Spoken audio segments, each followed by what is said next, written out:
Biochar निर्मिती प्रक्रिया, वेस्टमधून best. Jagan बगाडे यांनी अवलंबलेली ही प्रक्रिया साधारणपणे पायरोलिसिस तत्वावर आधारित असते. कच्चा माल जमा करणे, शेतातील काडी कचरा, पिकांचे अवशेष, उदाहरणार्थ तुरीच्या काट्या, कपाशीची धसकटे, सोयाबीनचे भुसकट एकत्र केले जातात. मर्यादित ऑक्सिजनमध्ये जाळणे.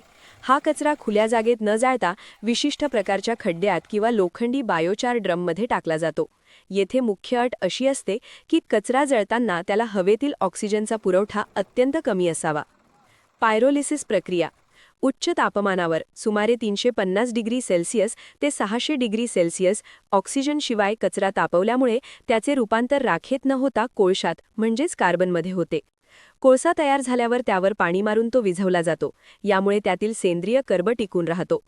ॲक्टिवेशन तयार झालेला हा बायोचार थेट न वापरता तो शेणकाला किंवा जीवामृतामध्ये काही दिवस भिजवून चार्ज केला जातो, जेणेकरून तो जमिनीत टाकल्यावर त्वरित परिणाम देतो. शेतकऱ्याचा मास्टर स्ट्रोक. कचऱ्यातून बनवले काळे सोने. जगन बगाडे यांचा बायोचार निर्मितीचा यशस्वी प्रयोग केला. आजच्या आधुनिक युगात शेती परवडत नाही अशी ओरड होत असतानाच खापरवाडी ता अकोट येथील प्रगतिशील शेतकरी जगन बगाडे यांनी सिंजेंटा फाउंडेशन प्रकल्प संचालक भूषण कोसुरकर साहेब, प्रकल्प अधिकारी धीरज राठोड सर, शाखा व्यवस्थापक जीवन भोपळे व कृषी विभागाच्या संयुक्त कल्पकतेतून शेतीतील टाकाऊ कचऱ्यापासून बायोचार अर्थात काळे सोने निर्मितीचा यशस्वी प्रयोग केला आहे. याकरिता जगन बगाडे यांना अकोट कृषी विभागाचे उपविभागीय कृषी अधिकारी तुषार सर ढंगारे, तालुका कृषी अधिकारी अजित वसेकर सर, उपकृषी अधिकारी गणेशजी निगुडे सर यांचे मार्गदर्शन लाभले.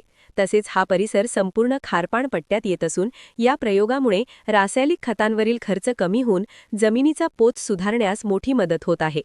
बायोचार हा एक प्रकारचा उच्च दर्जाचा कोळसा आहे जो पिकांच्या अवशेषांपासून बनवला जातो. हा कोळसा जमिनीत हजारो वर्षे टिकून राहतो आणि जमिनीची पाणी धरून ठेवण्याची क्षमता वाढवतो.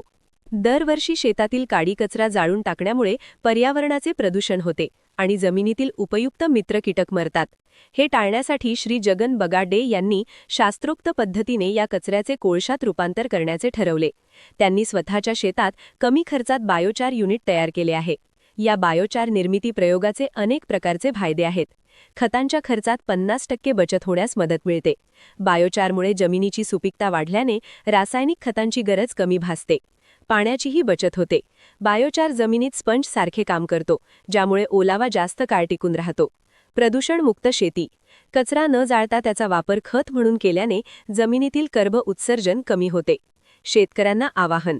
शेतकऱ्यांनी शेतातील काडी कचरा हा शत्रू न मानता ते एक संसाधन असल्याचे समजून त्याचा पुनर्वापर करावा. बायोचारच्या वापरामुळे माझी जमीन आता अधिक मऊ आणि सुपीक होणार आहे, असे समाधान प्रगतिशील शेतकरी जगन बगाडे यांनी व्यक्त केले आहे. बगाडे यांच्या या यशस्वी प्रयोगाची पाहणी करण्यासाठी परिसरातील शेतकरी मोठ्या संख्येने त्यांच्या शेताला भेट देत आहेत. कृषी विभागाकडूनही त्यांच्या या उपक्रमाचे कौतुक होत आहे.